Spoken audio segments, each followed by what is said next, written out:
Morning mga kalolo. Morning po. Update ko lang kayo sa mga flyer natin. Sa mga North flyers natin. Kasi itong nakaraang mga araw, mga lungkutin sila pagka dumarating sila sa low fly or darating sila sa self toss. Sa club toss o club training toss. Puro sila malulungkot. Tapos yung inipon natin yung mga katawan nila, hindi pare-parehas ang mayroong payat, may magandang katawan. Tapos pag nasa loft sila, buwaghag yung mga balahibo nila. Tapos lungkotin sila. Kaya ginawa ko kahapon, nag-inject ako ng ng antibiotic sa kanila. Nag-inject ako. So kasi nag-try na ako ng yung powder. Ginagawa ko kasi every Monday naglalagay ako ng antibiotic sa inumin nila. So yun pa rin naman ang gagawin ko na Kaya lang ang ko kasi ina-analyze ko kasi yung mga pangyayari. Baka kasi yung sobrang init, yung tubig nila hinihipo ko, umiinit din yung tubig kahit nandito sa loob. Kaya ngayon, ayan, hindi na tayo naglalagay ng nagbababad pagkatapos nilang uminom. Tatanggalin na natin. So obserbahan natin kasi yun ang nakikita kong cause kasi yung iba may halak.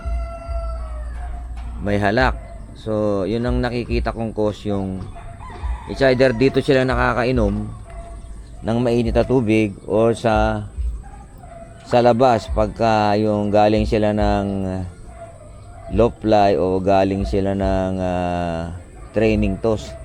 Kasi doon sa taas nga, diyan sa bubong, nakikita ko sila umiinom sila ng tubig doon, lalo na pagka umulan. Umiinom sila ng tubig doon sa taas, sa yero. Siguro may naiiwan doon na tubig. So gusto ko lang kayong i-update na yun ang ginawa natin sa mga flyers natin. Nag-inject tayo ng antibiotic. Tsaka nagsubo tayo ng vitamins nila. Actually, ang sinubo natin sa kanila is calcium plus at saka yung digestion pills. Yan ang sinubo natin sa kanila.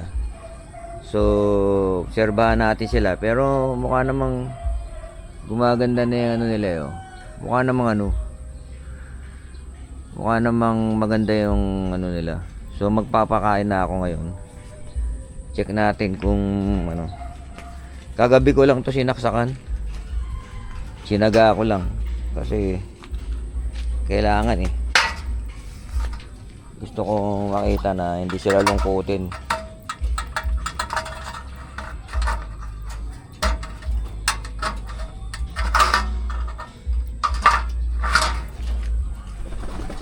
Hirap kasi pag nakikita mo yung alaga mo, parang lungkutin sila.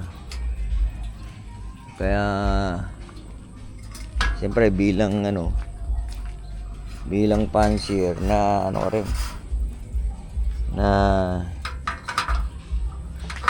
diba nga, stress ka rin ba? Ako nai-stress ako pag nakikita kong merong may sakit. Ito nga ito nagsimula tayo ng training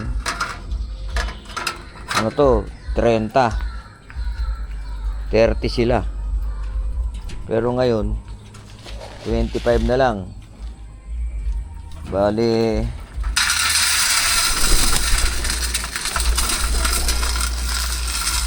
25 na lang, dalawang namatay. Yung may halak sila, bigla na lang siguro hindi makahinga, bigla na lang namatay.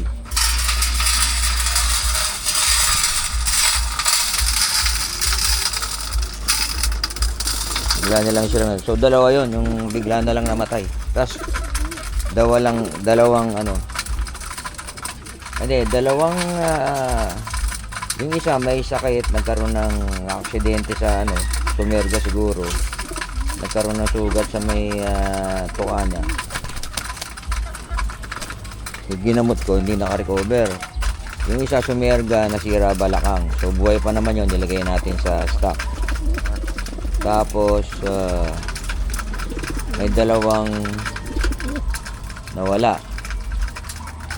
Kulang pa ng isa. Hindi, may namatay pang isa. Bali dalawa yung namatay, isa yung nasirga na nasira yung balakang. Tapos dalawang nawala. Nawala sa Giginto at saka nawala sa Plaridel. Ano? Baliwag. Yung binitawan natin sa Baliwag nung linggo, wala pa. Na mayroon siyang nawawala. Hindi pa dumating. Kasi malalaman ko yan, sinasara ko to eh. Para alam ko kung sino yung ano. Sino yung nangulelat. So yan, kumakain naman sila. Ayan o. So yan, parang medyo gumanda yung ano nila yan. Kasi, makikita nyo, marami kumakain dyan. Hindi ka mukha nung dati. Ilan-ilan lang yung tumutuka. So ngayon, marami nang tumutuka. Lahat na yata sila tumutuka kasi wala na tayong makita ron sa box perch. Dati, marami kang makikita dyan, nandyan sa box perch. Kahapon lang ho natin yan. O, merong isa ron, nandun. Kahapon lang natin yan sinaksakan. So hopefully, yun nga, makarecover sila.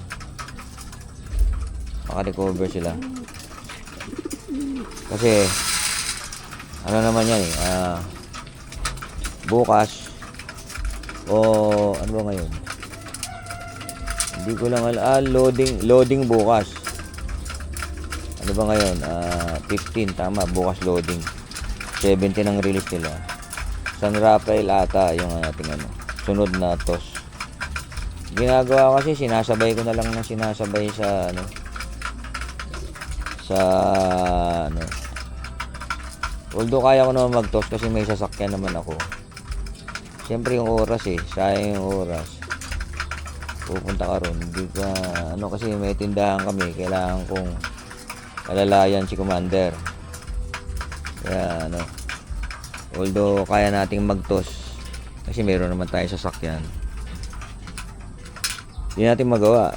Yung iba naman, yung mga nakamotor na iba, yung ibang fancier nagse-self toss sila, motor lang gamit nila. So ino-offer nila sa akin na sila na lang daw ang mag-toss ng ibong ko. Kung ano yung bayad ko sa club, hindi na bayad sa kanila. Ang problema ko doon, 3 crate yun sa akin eh, tapos 1 crate sa kanya. Di 4 na crate yun, nakapatong sa likod niya. Kasi ayaw ko naman masyadong siksikan yung mga ibon ko sa ano, pagbinyahe.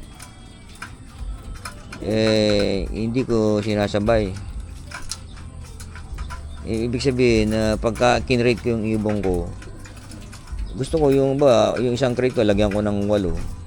O kung benching ko sila, 8 siyam. Yun lang. Tsaka iba kasi yung handling pagka nakamotor ng paano kung lumakas ang ulan. Open sila. Samantalang ko sa truck, ano sila, hindi sila, meron silang bubong, ika nga. So yun lang naman. Kaya sinasabay ko na lang sa truck. Ayun, pinag-aaralan ko lang yung ano, yung paano natin sila i-recover pagka may mga tinamaan ng sakit. Ito, tinagtatama na nga ito ng ano eh, one eye cold. May bakuna na yan ha. Bakunado na tong mga to eh. 4-in-1 lagi yung binabakuna ko. Binibili ko lang online. So okay naman sa tingin ko yung kalidad nung ano kasi kulay gatas pa naman eh. Ngayon, ginagawa ko, nasa chiller lang kasi may chiller ako ng soft drinks eh. Nandun lang yung 5-in-1 ko. So plano ko, mag-iiba ako ng, meron kasing isang fancier na siya, ang binabakuna lang daw niya is yung Lasota with IB. Lasota plus IB. So, wala naman sigurong masama kung isasubo ko yan dito. Para tumibay sila. Meron pang isa, yung kay Ex Machina. Wala lang mabilang kasi rito yung Indiclone 30 na pang ano.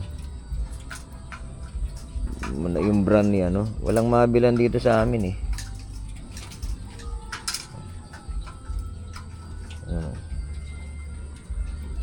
So, yung konti lang ang binigay natin. Mamayang hapon kasi kumakain naman sila sa hapon. Sabi nila kasi dapat may halo kasi yung pellet ito sa akin. Dapat daw ima-manage natin yung gut nila. Ayun ang turo sa atin.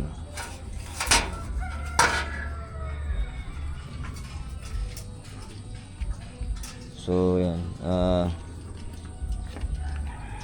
Hindi ko sila pinakain ng marami. Ayan o.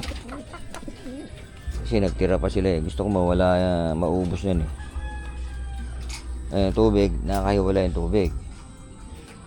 Mamaya ko sila painumin. Mamaya ang konti. Para pagkatapos nilang uminom, gusto ko uhaw na sila. Tapusin ko muna yung pagkain nila. Pagkatapos nilang kumain maya kasi meron pang kumakain eh. Saka ako sila painumin.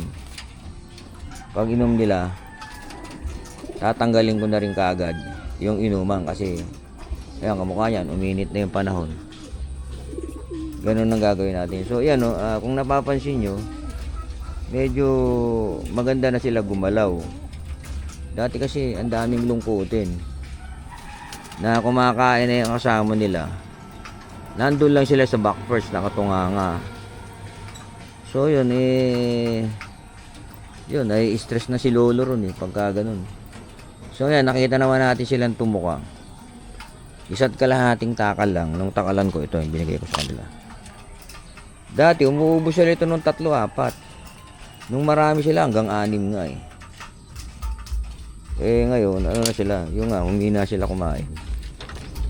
Kaya may nakipagsabi sa atin na pansier na alagaan mo yung gut nila.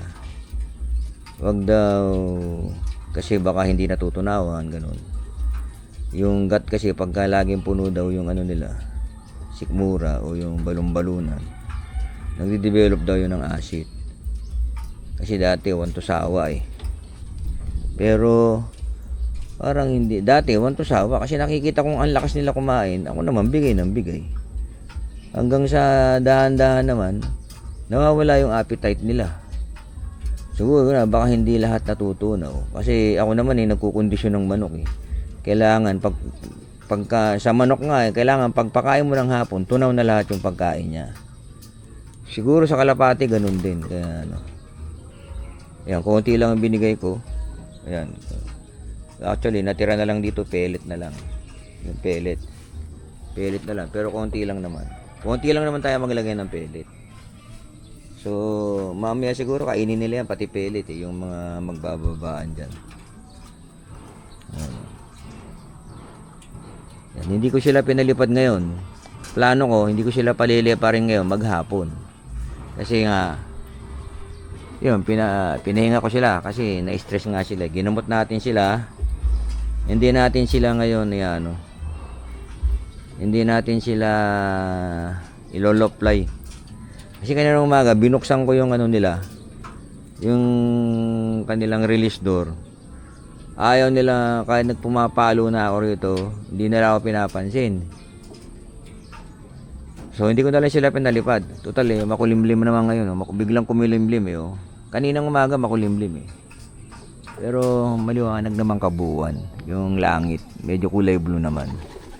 So siguro sabi naman ng Pag-asa, ano lang yan paminsan-minsan uulan. Pero sandali lang. Kaya kaya okay lang. Pero ito naman kasi makikita naman pag umuulan maliligo sila. Yung ganun. So sabi nila okay daw yun, yung pag umuulan naliligo sila, hindi daw yung masyadong delikado sa kanila. Wag lang yung bigla silang maulan na ano. Yun, oh, nag-mate na yung dalawa ron. Oh, yun, oh, yun. Oh, blue bar sa blue bar. Mag-iitlogan na yan. Ayun. Ano ba yung ano niya? Ah, babae pala yung ano ko. Si Cloudy yun eh. Si babae pala yun, si Cloudy. Lalaki yun, siya naka-comb ring na pearl, pearl ang kulay. Ano yan? Magandang lahi yan kasi yung mga pearl ring dyan, iaano ko sana yan. Kung meron matira dyan, yung mga pearl ring dyan is iaano ko sana yun eh. Meron pa ako nakikita parang dalawang pearl ring. Iaano sana yan, tawag dito. Nabubulol si Lolo, pasensya na po kayo. Iaano natin yan, iwawan loop ray sana natin. Kaso nalalayuan ako dun sa Tanay eh. O dun sa Rizal, nalalayuan ako. Si Lolo medyo hindi ko kabisado yung lugar, takot ako magmaneho eh. Ang hirap naman nung ko pa. Kukuha ka pa ng driver, di doble gastos. Parang ganun. So, hindi naman tayo sumali. Katotal, tayo naman, nag-upgrade tayo ng breeder. So, check muna natin kung okay yung mga produce natin ngayon. Kung okay sila sa karera, saka na lang tayo maglo-low price. So, yun. Kaya, hindi natuloy yun. Kaya meron diyang walang club ring. Pero karamihan dyan, siguro mga 80% club ring sila. Merong motoring tsaka club ring. So yun, maraming salamat po sa panonood kay Lolo. In-update ko lang po kayo sa sa kondisyon ng ating mga flyers sa NTR. Kasi tuwing karera kasi medyo marami tayong nasasalubong na problema. One eye cold, yung nagkakahalak sila, nagkakasipon. Tapos syempre ina-analyze natin sa atin ang opinion ko is sa tubig. Kasi ganyan, kahit na yan nasa lilim yung tubig mo, pag mainit ang panahon, iinit din yung laman. Iinit din yung laman ng tubig. O yung laman ng inuman nila. Umiinit din, kaya pati dun sa kabila. Ganon din ang ginagawa natin. So yun lang, maraming salamat sa panonood sa channel ni Lolo. Huwag niyong kalimutang mag-subscribe, mag-like, mag-comment. At ipalo nyo rin po ang channel ni Lolo para updated kayo sa mga content ni Lolo tungkol sa kalapate. Maraming salamat po sa panonood. God bless.